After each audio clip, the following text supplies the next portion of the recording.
नमस्कार दोस्तों, स्वागत है आप सभी का हमारे YouTube प्लेटफॉर्म पे जॉब पर। तो दोस्तों, काफी स्टूडेंट का जो है प्रश्न ये उठ रहा था कि सर आप हमें बताइए कि एग्जाम पैटर्न क्या रहने वाला है। एग्जाम ऑफलाइन होगा या ऑनलाइन होगा।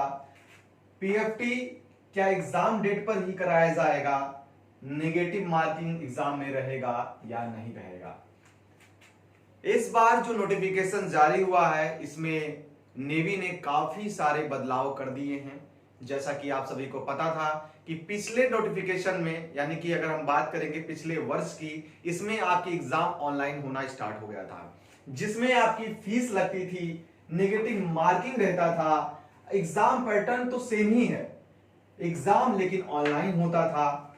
पीएफटी एग्जाम डे पर नहीं होता था, इसके लिए आपको जो है अलग से 15 दिन के बाद कॉल अप लेटर जारी किया जाता था। काफी हद तक कट ऑफ में भी जो है आपकी गिरावट जो है देखी गई थी।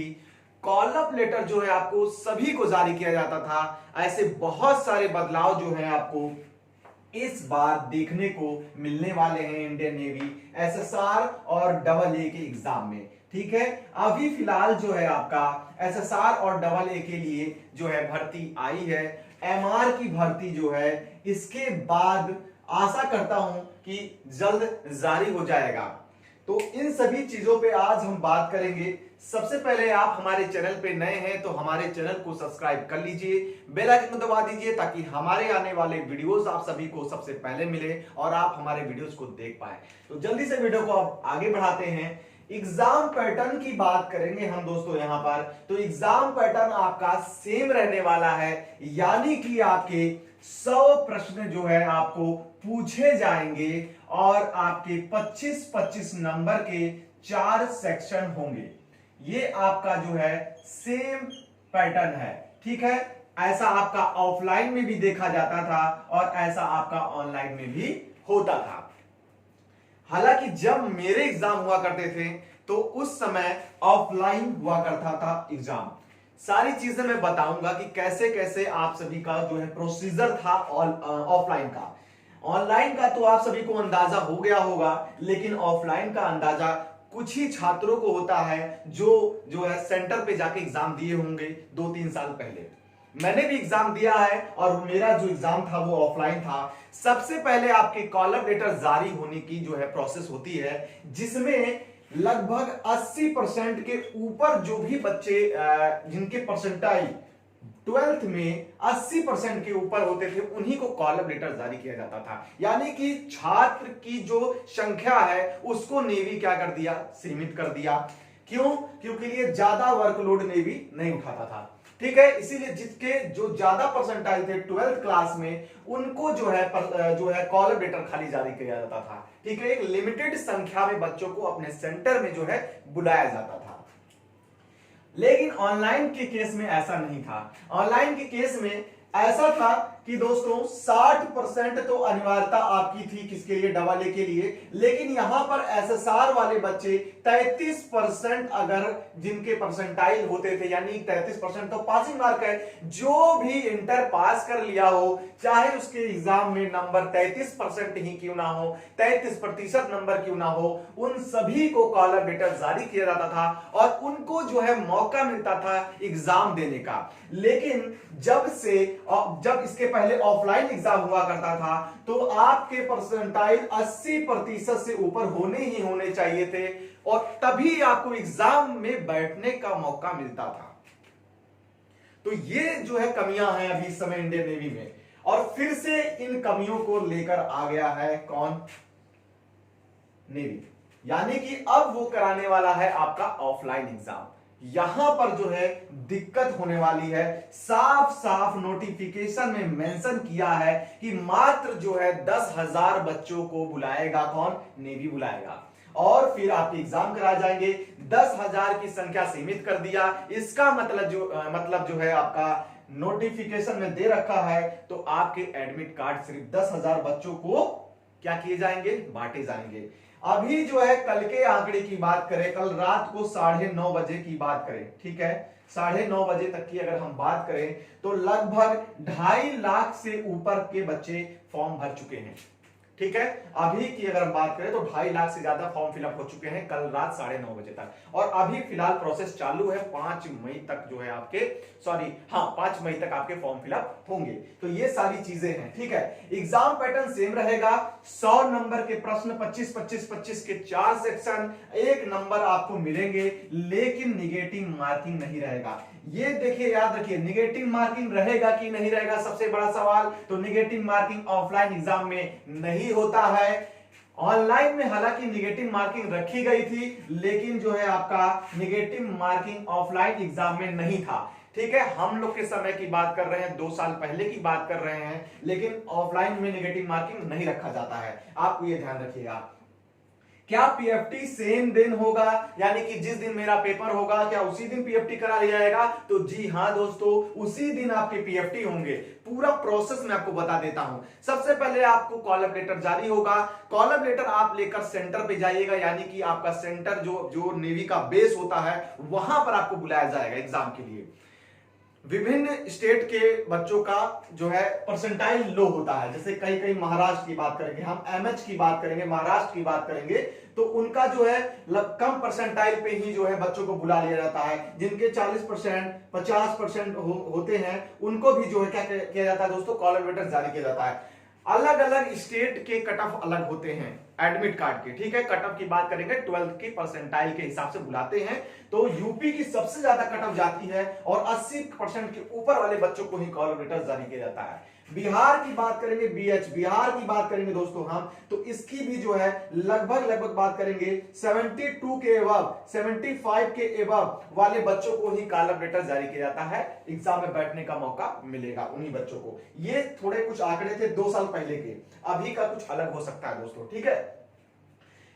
फिर आपके जब कॉलम लेटर जारी हो जाएंगे, आप सेंटर पहुंचिएगा, सेंटर पे अपने एडमिट कार्ड को दिखाइएगा। फिर उसके बाद जो है आपकी जांच होगी, डॉक्यूमेंट वेरिफिकेशन पहले होगा आपका, आपने सारे डॉक्यूमेंट लाए हैं कि नहीं लाए हैं। सारी चीजें वेरीफाई होने के बाद कंप्यूटर में एक बार वेरीफाई किया जाएगा। जब सारी चीजें वेरिफिकेशन हो जाएगी, आपको हैंड रिटन नोट्स लिखवाए जाएंगे, आपकी राइटिंग जो है वेरीफाई की जाएगी, यानी कि कुछ आपके फॉर्म फिलअप करवाए जाएंगे एग्जाम के पहले।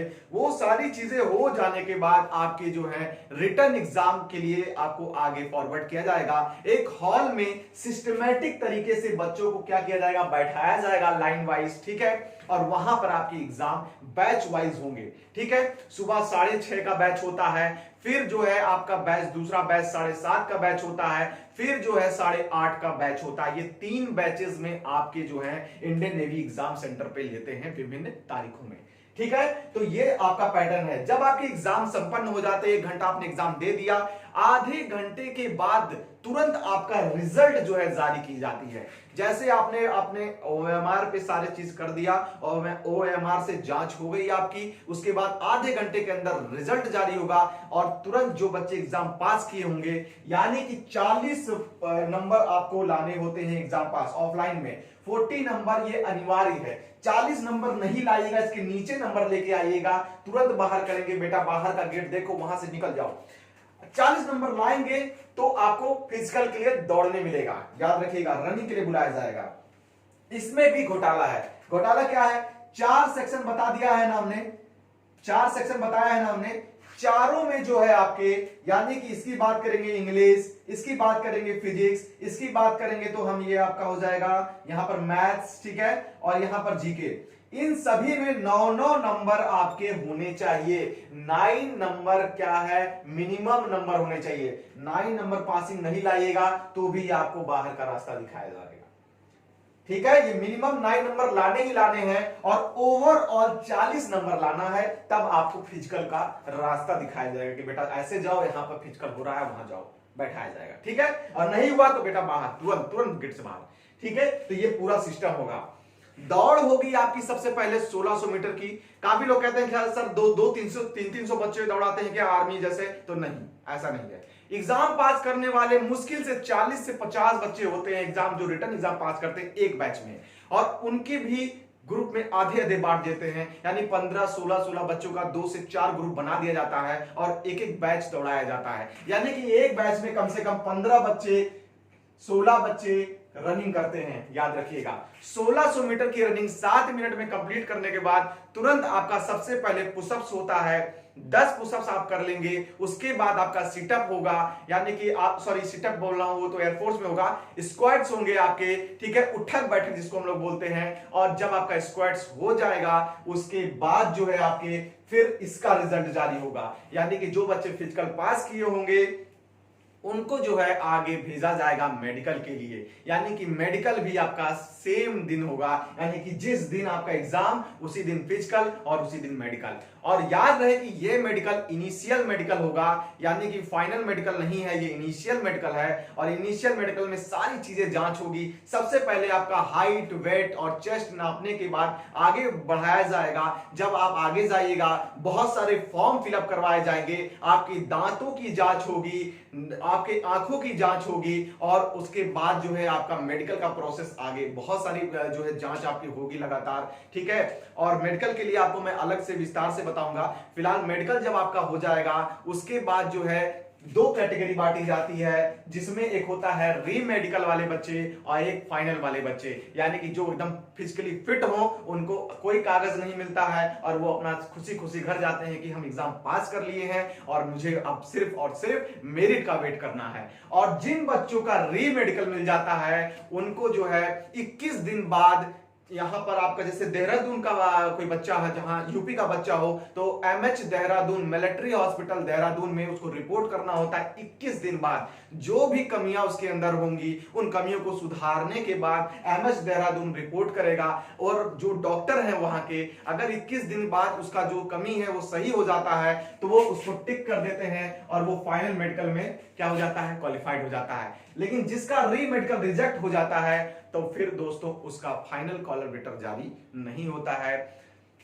मेरिट भी जारी होती है, याद रखिएगा मेरिट जारी होगी। और जिनका मेडिकली अनफिट होते हैं उनको जो है मेरिट में अगर आ गए होते हैं तो भी उनको कॉलर लेटर जारी नहीं होता है। और जो मेरिट में आ जाएंगे उनको फाइनल मेडिकल के लिए दोस्तों बुलाया जाता है चिल्का, और वहीं पर आपकी ट्रेनिंग होती है। तो दोस्तों ये सारा पैटर्न होता है ऑफलाइन एग्जाम का, ठीक है। मैंने सारी चीजें बताई है, एक भी चीज नहीं छोड़ा है। फिर भी कोई डाउट होता है तो कमेंट में जरूर बताइएगा, ठीक है दोस्तों। और यहां पर सारे सवालों का जवाब एक बार और दे देता हूं। याद रहे एग्जाम पैटर्न सेम है, 25 नंबर के 25 के 4 सेक्शन, 100 प्रश्न रहेंगे। इंग्लिश है आपका, यहां पर फिजिक्स है, मैथमेटिक्स, जीके सभी रहेंगे। हमारे समय की बात करेंगे, 2 साल पहले की बात करेंगे, ऑफलाइन एग्जाम में नेगेटिव मार्किंग नहीं होता था, यानी कि बात करेंगे ऑफलाइन एग्जाम की तो ऑफलाइन एग्जाम में नेगेटिव मार्किंग नहीं है, ठीक है। और याद रहे इस बार हो सकता है मे भी चेंज हो, लेकिन नेगेटिव मार्किंग मेरे ख्याल से नहीं रहेगा। ये ऑफलाइन एग्जाम में ऐसा नेगेटिव मार्किंग नहीं रखा जाता है, सिर्फ ऑनलाइन में था। फीस कुछ भी नहीं लग रही है, पहले 205 रुपए लगती थी, लेकिन अब कोई फीस नहीं लग रही है, यानी कि सीधा उनका मकसद है कि अब मैं ऑफलाइन एग्जाम करवाऊंगा, ठीक है। फिर बात करेंगे जो आपका पीएफटी है, फिजिकल फिटनेस टेस्ट है, ठीक है, तो वो आपका सेम डे होगा, जिस दिन पेपर होगा उसी दिन आपका पीएफटी होगा। यहीं पर एक चीज और जोड़ लीजिए, वो जोड़ लीजिए आप मेडिकल, ठीक है। यहीं पर हम लोग एक चीज और जोड़ेंगे और वो है हमारा क्या, मेडिकल, ठीक है। ये आपका इनिशियल मेडिकल होगा, ठीक है। प्रारंभिक जांच, शारीरिक जांच जिसे बोलते हैं, वो आपका इनिशियल मेडिकल होगा। प्रारंभिक जांच है आपका, शारीरिक जांच है, और यही होगा। और बाद में आपका फाइनल होगा, जिस दिन आपका कट ऑफ तैयार हो जाएगा और कट ऑफ आप क्लियर करते हैं। याद रहे कि अब कट ऑफ में चेंज होने वाला है। पहले 42 नंबर जो ले आते थे, 42 या 43 नंबर जो ले आते थे, यूपी की बच्चों की बात करेंगे, मैं यूपी से हूं तो यूपी की बात कर रहा हूं फिलहाल अभी, क्योंकि लिए 42-43 सबसे हाईएस्ट होता है, मतलब यूपी की कट ऑफ सबसे हाई जाती है। तो 42-43 वाले बच्चे जो है फिजिकल के लिए क्वालिफाइड होते थे ऑनलाइन एग्जाम में। लेकिन बच्चा याद रहे कि अब यहां पर खेल होने वाला है, और खेल क्या होने वाला है, कट ऑफ का। क्योंकि अब आपको डबल मेहनत करनी होगी, क्योंकि यूपी की कट ऑफ 47.5 ये जाती है आपकी ऑनलाइन एग्जाम में, लेकिन बच्चा ऑफलाइन एग्जाम में आपकी यही कट ऑफ बढ़कर चली जाती है 52, 54। तो दोस्तों यहां पर थोड़ा सा आप सतर्क रहिएगा। जो भी पढ़ाई आपने 47 नंबर के लिए की है या 48 नंबर के लिए की है, तो भैया आपसे निवेदन है कि 47 48 भूल कर अब आपको प्रिपरेशन करना है 60 नंबर का, 60 प्लस नंबर का आपको प्रिपरेशन करना है। ये याद रहे, कट ऑफ का खेल होगा और खेल जरूर होगा, ये याद रखिएगा, खेल होगा, याद रखिएगा 60 प्लस। ठीक है दोस्तों, तो ये पूरा जो है आपको जानकारी मुझे बताने में बहुत खुशी हुई है, लेकिन थोड़ा दुख भी हुआ है कि सिर्फ और सिर्फ 10,000 बच्चे बैठेंगे। ये यहां पर थोड़ा कष्ट हुआ। काफी बच्चे जो है एग्जाम से वंचित रह जाएंगे, इनको एग्जाम देने ही नहीं मिलेगा, बैठने को ही नहीं मिलेगा। काफी बच्चे परेशान हैं, प्रिपरेशन किया उन्होंने, पढ़ाई लिखाई की और उनका पढ़ाई लिखाई अब धरा का धरा रह जाएगा, क्योंकि नेवी ने सिर्फ बोला है कि 10,000 बच्चों को जो है हम बुलाएंगे और फॉर्म भरने वालों की संख्या दोस्तों हो गई है 2.5 लाख और 2.5 लाख लगातार बढ़ता जा रहा है। यानी कि 2 दिन फॉर्म ऑफ और जो है फिलअप होंगे तो 2.5 लाख से ज्यादा बढ़ जाएगा संख्या, और लेकिन कॉलम लेटर 10,000 को होगी। ठीक है, तो यहां पर इसके लिए सॉरी, कट ऑफ जाएगी कितनी आपकी एडमिट कार्ड की कट ऑफ याद रखिएगा 80 प्लस, याद रखिएगा 80 प्लस वाले बच्चे, और 80 प्लस वालों को भी नहीं, 82 83 88 तक बच्चों को जो है कट ऑफ जाता है, याद रखिएगा। 85 अगर आप हैं तो सेफ है, यूपी वाले याद रखिएगा। बिहार वाले बच्चे जो हैं जिनका 78 प्लस है उनको जो है फाइनली कट ऑफ जारी हो जाएगा, मतलब आपको एडमिट कार्ड जारी कर दिया जाएगा। ठीक है दोस्तों, तो ये पूरा जो है खेल है, सारी चीजें मैंने आप सभी को बता दी जो भी आपके नोटिफिकेशन से रिलेटेड था। और अब बात कर लेंगे, थोड़ा सा 2-3 जानकारी और दे देते हैं। डेट ऑफ बर्थ वाले बच्चे पूछ रहे थे कि सर डीओबी क्या इस बार ले रहा है हमको। ठीक है, देखो आप डीओबी की बात करेंगे, ध्यान रखना 19.5 साल मैक्सिमम 19.5 एज आपकी होगी, उनको ही आपको जो है सिलेक्शन होगा, उनको ही आपको एग्जाम में देने मिलेगा। ठीक है, फिलहाल यहाँ पर डीओबी क्राइटेरिया मैं बता देता हूं यहाँ पर आपको। ठीक है, चलिए ठीक है, ओके। डेट ऑफ बर्थ यहां पर एक बार देख लीजिए, 1 फरवरी 2001, ठीक है, और 31 जुलाई 2004। इन डेट को मिलाकर 1 फरवरी 2001 और 31 जुलाई 2004, ये भी डेट समझ, इस दिन भी कोई जो जिनका जन्म हुआ होगा 31 जुलाई को जिसका जन्म हुआ होगा वो भी फॉर्म फिलअप कर पाएंगे, याद रहेगा। ठीक है, तो ये आपका एज क्राइटेरिया है इस डेट ऑफ बर्थ के बीच वाले बच्चे, और इस दिन भी, इस दोनों डेट को मिलाकर सारे जो होंगे वो एलिजिबल होंगे आपको फॉर्म फिलअप के लिए। ठीक है ना, ये आपकी डेट हो जाएगी। बाकी सारी चीजें आपको पता ही है, कोई स्पेशल चीज नहीं है। AA के लिए आपका 60% नंबर होना चाहिए, और SSR के लिए सिर्फ पास होंगे तो भी फॉर्म भर पाएंगे। लेकिन याद रहे, कट ऑफ की बात मैंने बता दी, क्या खेल होने वाला है ऑफलाइन एग्जाम में। ठीक है, तो यही दोस्तों सारी चीजें थी। और अगर आपको वीडियो अच्छी लगी है, मेरी क्लासेस चल रही है, ध्यान रहे कि मेरी क्लासेस चल रही है, उन क्लासेस को भी आप जरूर देखिए, और बहुत इंपॉर्टेंट क्लास है आप सभी के लिए। वीडियो अच्छी लगी दोस्तों तो लाइक करिएगा, शेयर करिएगा अपने दोस्तों के साथ, और ऐसे नए अपडेट पाने के लिए हमारे चैनल को जरूर सब्सक्राइब करिएगा। Thank you and have a good day.